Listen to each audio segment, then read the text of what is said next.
Uh, Welcome again to the fourth module of non-technical skills for surgery in variable resource settings. The fourth category of non-technical skills is leadership.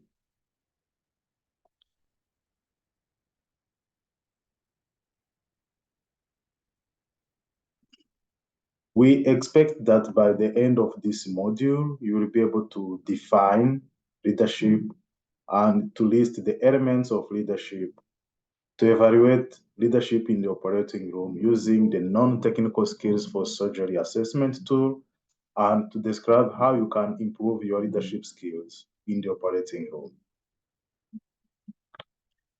Leadership is defined as the skills for individuals to provide direction and lead the team, demonstrating high standards of clinical practice and care, and being considerate about the needs of individual team members. As the leaders in the operating room, we have to lead the team at the same time being considerate or to support other members of the team, each of one, as they have different skills and different needs to achieve their utmost performance. High-performing teams have some characteristics in common, and for example, they have strong team leadership, they hold shared mental models, they have clear roles and responsibilities. Like taking an example for the sports teams, like for example, Leon Sport. So everyone has a designated post where they play, and they have the clear role about how they have to accomplish their task for the team to win. They cooperate with each other with backup behaviors. For example, if one team member gets a red card and get expelled outside the court, they know how to replace or cover that team player who get a red card, and they continuously evaluate the team performance. So either during the mid-time or after the match, they sit down, they evaluate their performance. Sometimes they record the videos and watch again the videos to assess their performance and how they can improve their performance for the future. Now, we have many people in the operating room. We have the surgeons, the nurses, the anesthetists. And the question is like, who is the leader in the operating room, or who should be the leader in the operating room? So I'd like to ask maybe to take a minute or two to reflect about your experience in the operating room and who leads the team in the operating room. Is it the nurse, the surgeon, the anesthetist, the nurse? And think about like who is the leader and who should be the leader in the operating room. We have to think about this because good leadership skills are essential for creating a culture of safety in the operating room, for keeping all staff adherent to the safety policies, and making sure that people in the operating room feel safe to express their opinion and speak up when they see any concern that threaten patient safety. So therefore, the leadership in the operating room should be flexible and shared. So in some situations, the surgeon can be the leader, and in other situations, the nurse or the anesthetist can lead the team. So it's critical for the members of the surgical team to decide who is leading the team and when do they lead the team. Another question we have to ask ourselves, like, what are the characteristics of a good leader in the operating room? So think about your experience in the operating room. We worked with many people. What were the characteristics, or what are the actions that the people you thought have demonstrated good leadership skills did? Or what characteristic did they have? Because the main responsibility of the leader is to maximize the team performance, to ensure that the team performs effectively, and to ensure that there is a safe and effective functioning of the team in addition to the mere completion of the surgical tasks. There are different leadership styles, and some of them can be applied in the operating room. Others may not be applicable in the operating room. We are going to describe a few of the leadership styles that are available in the literature and describe how they can be applied to improve our team performance. The first one is the visionary leadership. This leadership style is used for people to mobilize, for the leaders to mobilize the people toward a vision. And it works best when a clear direction or change is needed, and it helps create a most positive climate within the team. The second style is coaching. I think this works well when you want to develop people for the future. So if you think about someone as a coach, they want to develop or to nurture people so they can become future either leaders or future effective team players. It works best when you want to help people and build long-term strengths. And it helps create a positive climate. The third one is affiliative leadership style, which creates emotional bonds and harmony. So it helps to create an environment where people feel together, feel like members of the team, and the team works in harmony, in coherently. And it works best to heal rifts in teams or motivate people in stressful times. For example, when there's a stressful moment, for example, when we have encountered a complication in the operating room and so on. So the affiliative leadership skills can help like ensure that people are emotionally bonds or work together, and it helps create a positive climate. Another leadership style is democratic. So it helps to build the consensus through participation.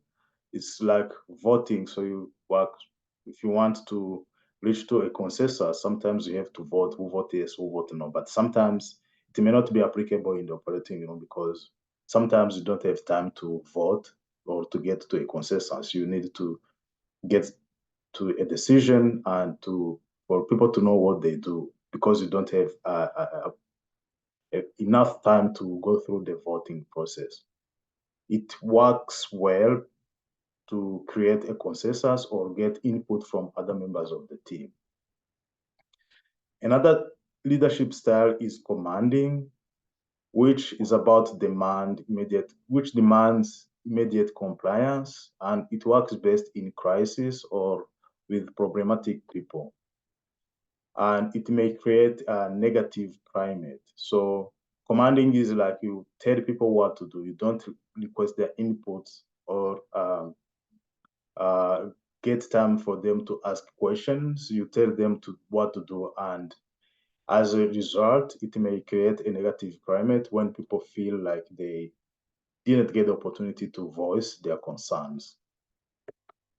And the last one is a pace-setting style, which expect excellence and self-direction. So in the pace setting, is the people using this type of leadership, they say like, do as I do.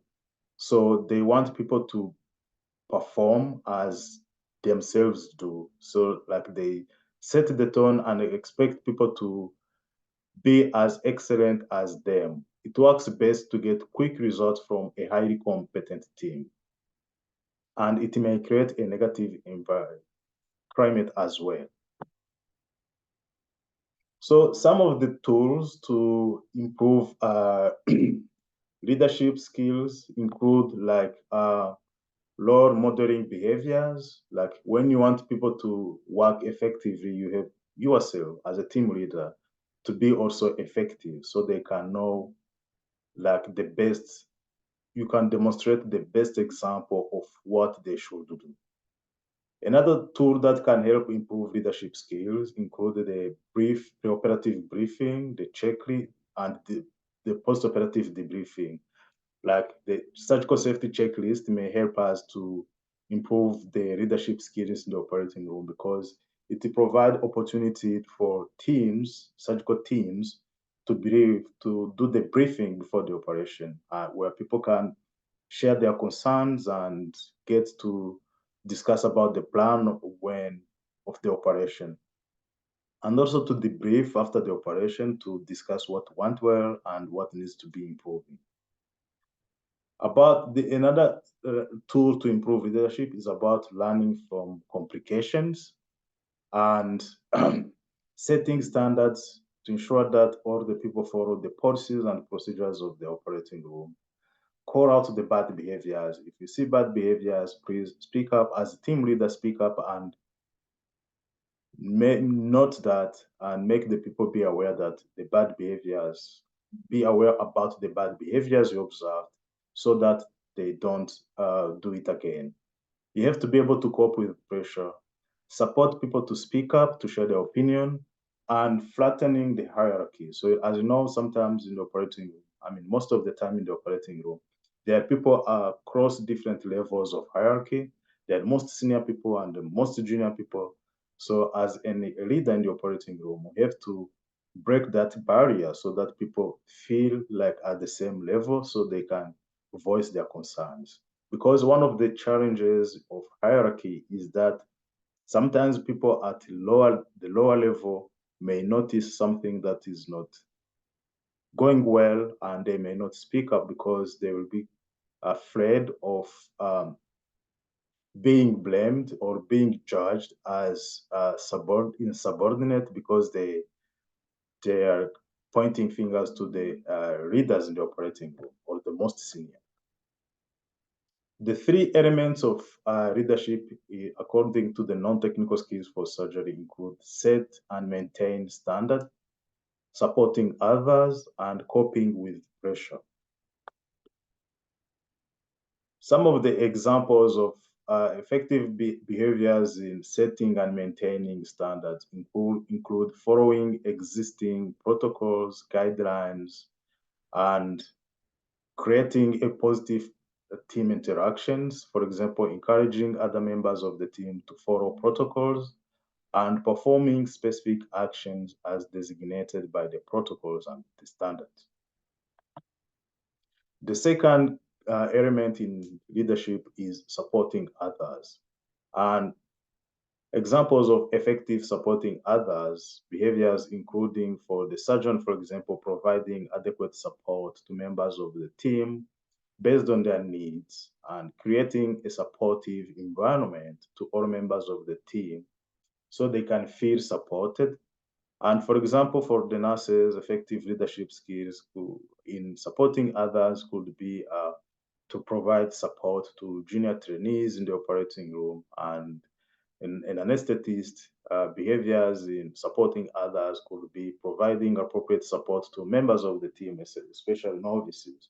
I mean, some of the surgeons or surgical trainees or doctors you may have experienced like the pressure working with a very experienced anesthetist, and like maybe it's taking you longer to do a procedure. For example, they usually do maybe a C-section in 30 minutes, but for you to taking like uh, 40 minutes or an hour, and you start hearing complaints like, oh, when is the anesthetic is about to expire?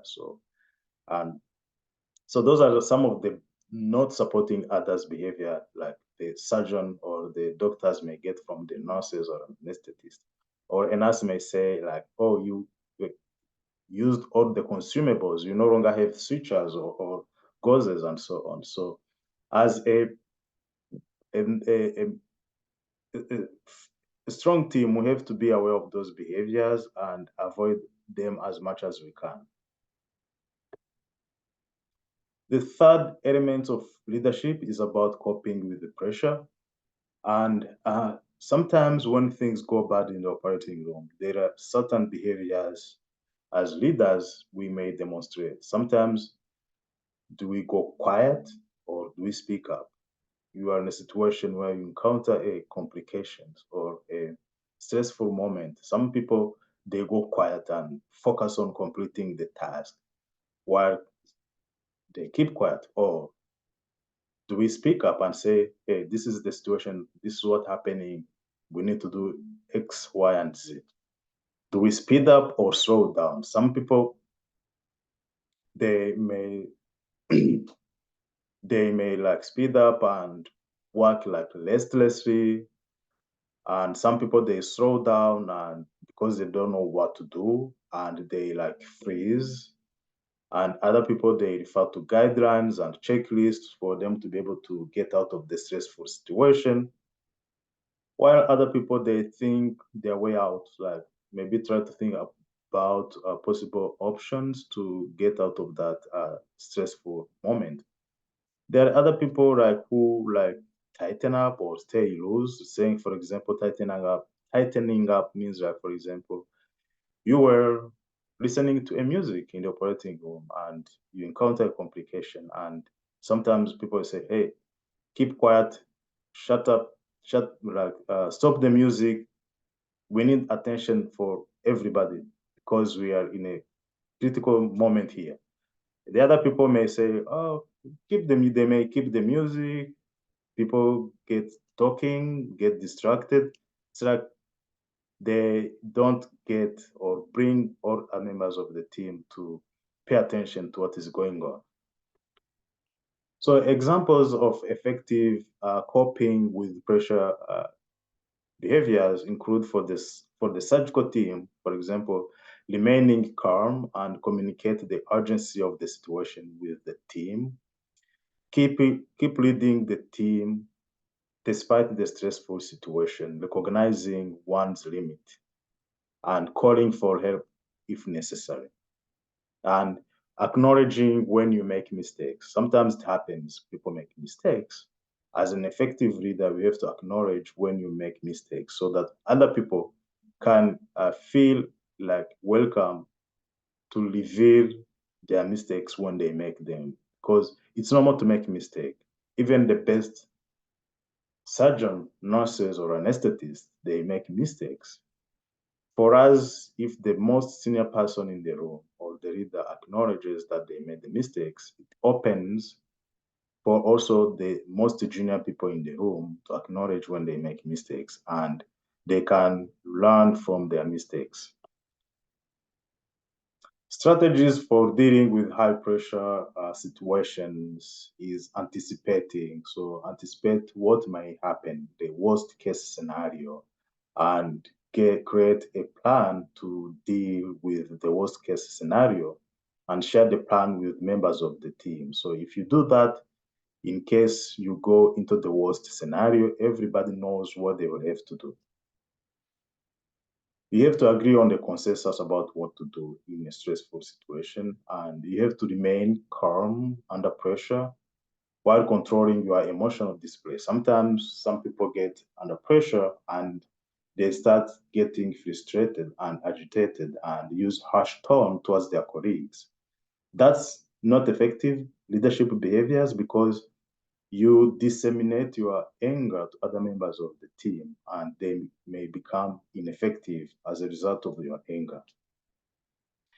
You have to appreciate the effect of the way you cope with pressure on the performance of your team and ensure that you display effective coping with the pressure behavior so that other members of the team may perform well. So next, we are going to watch a video. It is a cesarean section of a 20 years old female who undergoes a successful cesarean section. The resident is without the consultant to finish the case, and they encounter significant bleeding, requiring the attending surgeon to come back to help.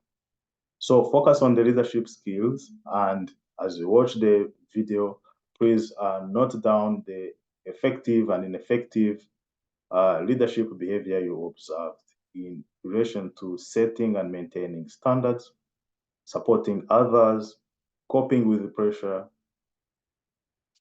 and give a score for each of the three elements of leadership. So I'm not including the video here, but I will share the link to the video. So we'll go immediately to the video, watch it, and after watching it, note down what you observe as effective and ineffective non-technical skills behaviors. So take a few minutes to watch the video and then use this non-technical skills rating tool to assess the non-technical skills behaviors, especially the leadership of the attending surgeon, the nurse, and the anesthetist in the operating room in this video. Thank you for watching the video. As a summary, examples of non-technical skills elements in the video in maintaining standards, supporting others, and coping with pressure are described here. So, of course, we noted the examples related to the surgeon, but also feel free to share what you noted about the nurse and anesthetist. So in summary, leadership is about leading the team and providing direction, demonstrating high standards of clinical practice and care, and being considerate about the needs of the individual team members. The three elements of leadership include setting and maintaining standards, supporting others, and coping with the pressure. Thank you very much for taking part in this course. We'll meet you again for the next module. Thank you.